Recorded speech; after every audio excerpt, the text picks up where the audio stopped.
Paz e bem a você, ao seu lar, a grande igreja doméstica, onde Deus habita, onde Deus faz com que todo o conhecimento dele enquanto Pai e Criador realmente possa reinar na sua vida, no seu lar, na sua família. Hoje, Sexta-feira Santa. Também chamamos de Sexta-feira Maior, onde o lado humano de Jesus padeceu, morreu, foi morto em verdade, mas ao mesmo tempo essa promessa do Pai já havia predita por Moisés e tantas outras pessoas de que o meu filho ressuscitaria no terceiro dia. Portanto, hoje celebramos sim um dia triste, um dia no qual a dimensão humana de Jesus ela não existiu mais enquanto pessoa física, mas foi um momento de transformação.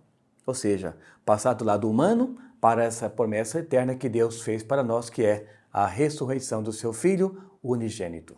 Portanto, hoje refletamos sobre as 7 palavras de Cristo. Ou seja, é uma teologia na qual nós vamos memorizar, colocar em prática, em memória, vamos buscar novamente o quê? Momentos onde Cristo, na sua dimensão humana, passou por muitas dificuldades. Claro, temos que lembrar que nesse contexto das 7 palavras, era contexto de agonizante, alguém que estava padecendo, mas ao mesmo tempo lembrarmos que era uma dimensão humana. Ou seja, o sofrimento foi real, o sofrimento existiu. Ele passou por tudo isso, mas em obediência ao Pai, ele passou tudo isso de uma maneira muito tranquila em relação a saber o que viria depois. O que não tirou, claro, a dor, o sentido humano, mas ele tinha o quê? Confiança. Isso que era primordial para que todo esse momento acontecesse com a esperança da ressurreição. Eu vou para a casa do meu Pai e vou preparar-vos uma morada, nos fala João, em relação a Jesus. Para dizer o quê? Eu vou ressuscitar e um dia levarei vocês comigo, para que onde eu esteja, estejais vós também. E alguém pergunta, que é Tomé, mas Senhor, nós não sabemos para onde vais. Como podemos conhecer o caminho? Aqui vai então todo o sentido do desfecho humano, a morte, mas a ressurreição. Eu sou o caminho, a verdade e a vida. Ou seja, eu não morri, eu não estou na dimensão agora do tudo acabou. Portanto, o caminho, verdade, luz e vida sou eu, Jesus, para que todos que acreditem nessas minhas palavras possam ter também esse mesmo privilégio de conhecer e experimentar Deus naquilo que Ele prometeu para nós através do seu Filho, Jesus Cristo. Portanto, façamos a reflexão dessas 7 palavras para vermos como que a dimensão humana de Jesus, o sofrimento que prevaleceu, é claro, mas ao mesmo tempo a confiança na ressurreição, assim como nós também temos que ter no nosso dia a dia. Nós enfrentamos muitos desafios, sem dúvida alguma, mas um desafio que é aceito, que é passado, na confiança que Deus está conosco, com certeza nos dá uma vitória muito breve. Portanto, que essa reflexão leve a você, a sua família, ao seu lar, cada vez mais o conhecimento da realidade humana, mas sabendo que ela nunca vai prevalecer sobre a realidade espiritual. Essa virá sempre nos dar um sentido de esperança. E a primeira palavra, ou primeiro pensamento, ou a primeira frase está em São Lucas, capítulo 23, versículo 34. Quando nos fala, Pai, perdoa-lhes, pois eles não sabem o que fazem. Irmãos e irmãs, aqui trabalhamos a dimensão do perdão, algo tão importante. Jesus perdoou aqueles que estavam fazendo algozes com ele. Ele fez o quê? Uma dimensão importante que é colocar em prática, mesmo no momento injusto, que ele poderia revidar, é claro, era o humano Jesus, mas não, o perdão prevaleceu em seu coração. E olha, quantos momentos hoje nós passamos também aonde cabe o perdão e muitas vezes nós não damos esse perdão. Mas o que acontece? Carregamos ressentimentos, carregamos mágoas. E como bem sabemos, toda vez que a mágoa prevalece, a alegria não tem morada. Ou seja, eu me torno uma pessoa amarga. Ou ainda, pior do que amarga, insossa, ou seja, sem sal, sem sabor, sem vida. Portanto, temos que colocar em prática o perdão todos os dias. Porque todos os dias alguém nos fere, com certeza, com palavra, com atitude, mas o perdão é aquele que é aquela dimensão onde nós vamos nos colocar diante do quê? Do mesmo patamar do sentimento de Jesus. Ele, como disse agora há pouco, teve todos os momentos para dizer, não, eu poderia não perdoar. É meu lado humano, é injusto eu ir para a cruz, a morte mais indesejada para aquela cultura, para aquele tempo. Mas não, Pai, perdoa-lhes, eles não sabem o que estão fazendo, eles não sabem o que fazem. Portanto, O perdão é esse momento onde nós vamos também nos gloriar do mesmo sentimento de Cristo, mesmo quando o lado humano ainda esteja ferido, machucado por uma atitude injusta que alguém cometeu comigo. Mas eu não vou me colocar na mesma dimensão de quem fez isso comigo. Eu vou me colocar na dimensão de Jesus, perdoar para que a vida permaneça e prevaleça nesse sentimento. E é importante lembrarmos também que o perdão não significa esquecimento. Isso é muito importante, porque algumas pessoas falam, padre, eu já perdoei, mas eu não consigo esquecer. Tudo bem, isso é normal, porque, repito, não é sinônimo perdoar e esquecer, de forma alguma. O perdoar é quando você realmente lembra daquele fato, daquela história, daquela pessoa e não carrega ressentimentos. Eu uso sempre essa matemática, esse cálculo. Quando eu perdoo uma pessoa e depois lembro dela ou encontro-me com ela, por exemplo, eu vou oferecer para ela o quê? A minha dimensão humana, o respeito ao estar com ela naquele momento. Mas não significa que eu vou esquecer do que aquela pessoa fez para com a minha pessoa. Ou seja, a matemática é esta. Quando eu tenho uma planta que eu começo a regar ela todos os dias, colocar um adubo, ela vai crescer sem dúvida alguma. Mas quando eu transfiro tudo isso para a dimensão de perdoar alguém, quando eu perdoo realmente, é como se eu tivesse aquela planta, mas não colocasse mais esta água, ou seja, não deixasse aquela mágoa prevalecer, criar raízes, ter apenas o fato, a árvore, mas não deixar com que as raízes tomem conta para que eu possa estar sempre relembrando e não gostando mais daquela pessoa ou não querendo mais o bem dela. Então, pelo menos a dimensão humana, o respeito, o saber que ela também é um filho, é uma filha de Deus, com todas as imperfeições como todos nós temos em nossas vidas. A segunda palavra, o segundo conceito é este, está em São Lucas, capítulo 23, versículo 43. Quando nos fala o quê? Ainda hoje estarás comigo no paraíso. Irmãos, nós temos essa dimensão muito importante onde Jesus está pregado na cruz. Já foi condenado, já está cumprindo a sua pena. E do lado dele, duas pessoas, dois ladrões. Nós chamamos comumente de o bom ladrão e o mau ladrão. Mas para vermos o quê? Este homem que nós chamamos de o bom ladrão, São Dimas, ele faz o quê em relação a Jesus? Primeiro, ele reconhece o erro dele. Quando diz o quê? Para nós é justo, para ele e para o outro ladrão. É justo estarmos aqui, nós merecemos. Mas esse homem, o que ele fez? Não fez nada. Qual o mal que ele fez para a humanidade, para a nossa comunidade, para estar aqui com esse mesmo pesar que nós também? E ele pede para que Jesus tenha compaixão. E olha que esta é a grande característica de Jesus, compadecer-se. Misericórdia, do âmago, vir de dentro e perdoar aquela pessoa. E Jesus, ele não olha para a vida daquela pessoa, aquele ladrão. Ou seja, não pergunta, olha, o que você fez para estar aqui com esse castigo todo? Por quê? Ele reconheceu um arrependimento de verdade. E ali ele fala, ainda hoje estarás comigo no paraíso. Vejam, irmãos e irmãs, a humanidade de Jesus, mesmo com tanto sofrimento, ele é capaz de agir segundo o que o Pai espera dele, o que o Pai ensinou para ele. O perdão, a acolhida, o desejar o bem e o fazer o bem para aqueles que nem sempre estão de acordo com o que ele ensina, mas que no momento da vida se arrependem e querem ter uma vida nova. Assim é o nosso dia a dia.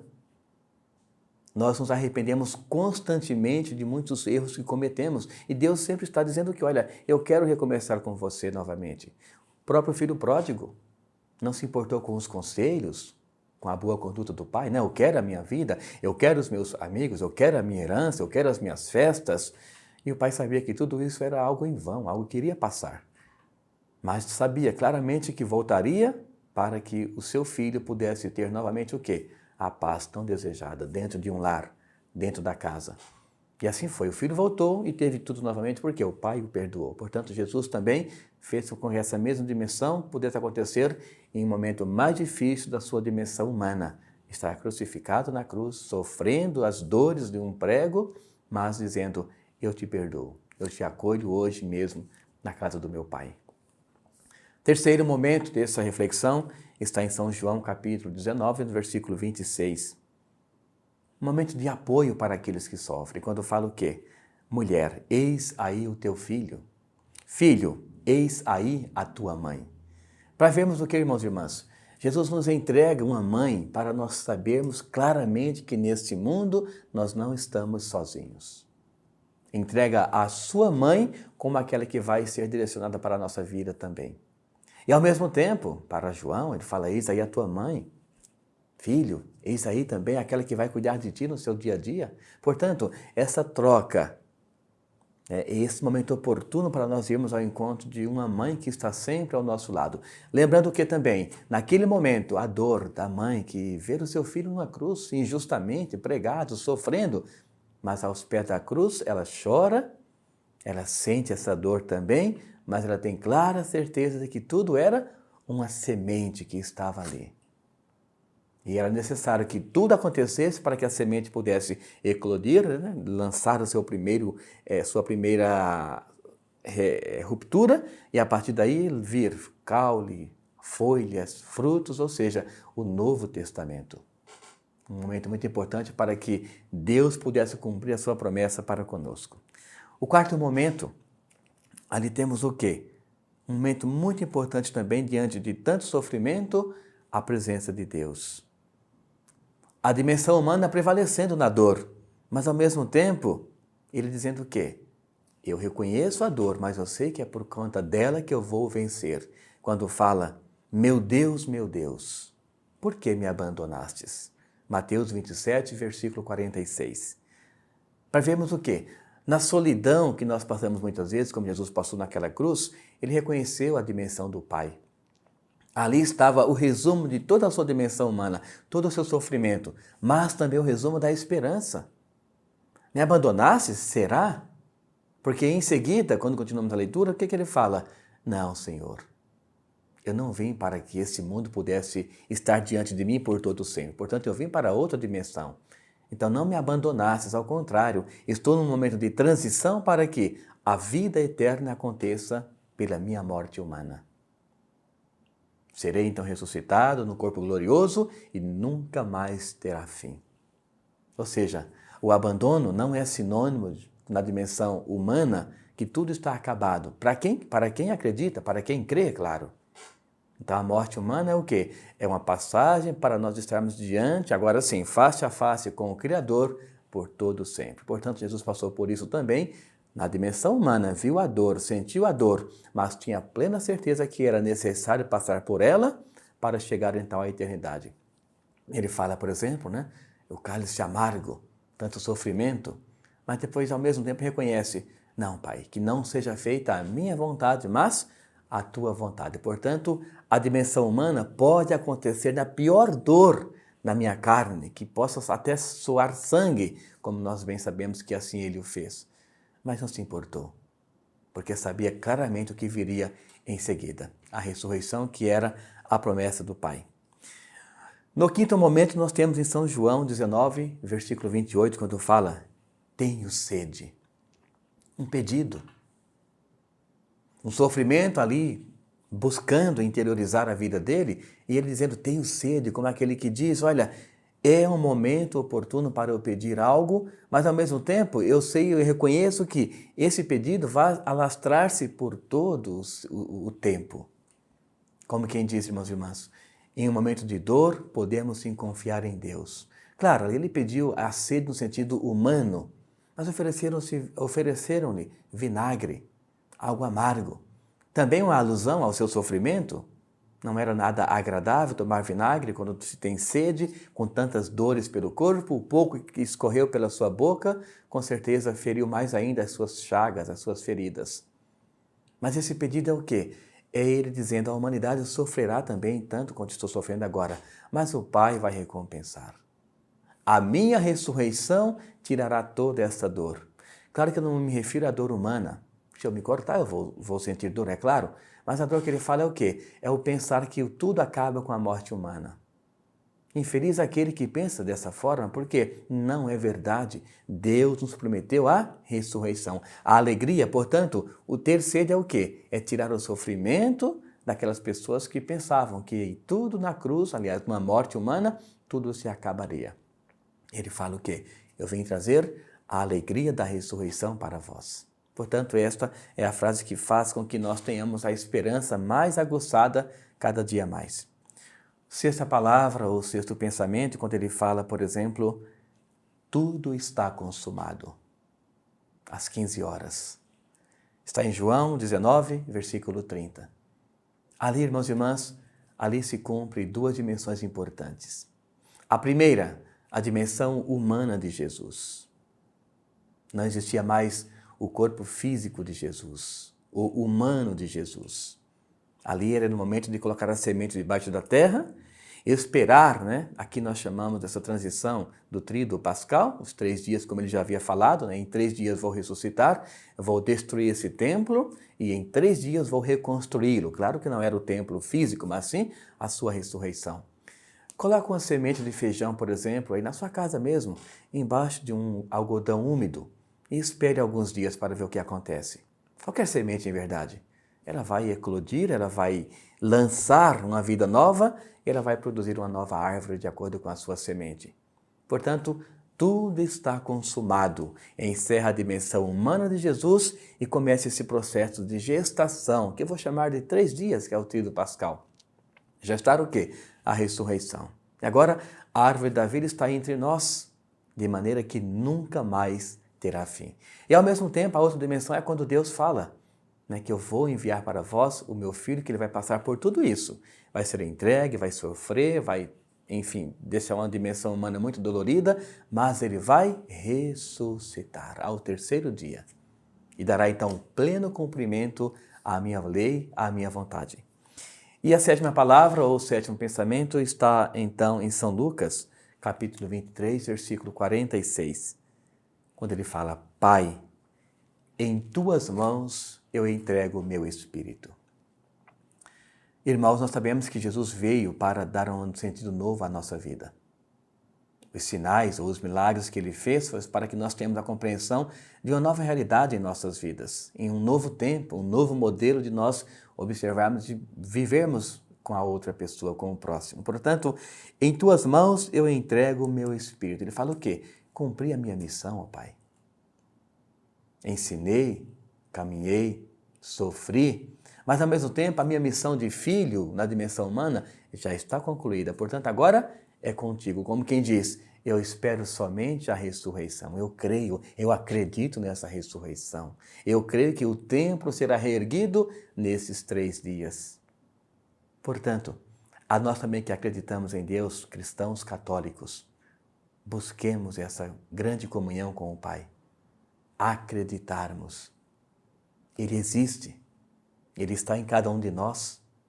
Ele está em todo o universo, como é uma das suas características, a onipresença de Deus, Está em todos os lugares e, ao mesmo tempo, inclusive, Ele está agora em sua casa, Ele está agora na casa do seu filho que mora em outro país ou outro estado, Ele está, enfim, em todas as dimensões. Basta o quê? Eu saber que Ele é assim, é da sua natureza. E não é preciso eu crer para que isso aconteça, não, eu crendo ou não, isso é real, isso acontece. Portanto, que nessa Sexta-feira Santa, ou qualquer dia que você esteja assistindo essa reflexão, você possa buscar essa plena certeza da presença de Deus em sua vida, para bem estar diante de uma dimensão humana, mas almejando uma dimensão espiritual. Que Deus te abençoe, que Nossa Senhora das Dores possa também estar em seu lar, olhando, cuidando de cada ferida que acontece na sua vida pessoal, no seu matrimônio, com os seus filhos, ela que tanto sofreu, mas soube curar no silêncio e na fé essa cicatriz que a vida colocou para ela em ver, em sentir a morte injusta do seu filho pendente em uma cruz. Que Deus te abençoe hoje e sempre, em nome do Pai, do Filho e do Espírito Santo. Amém.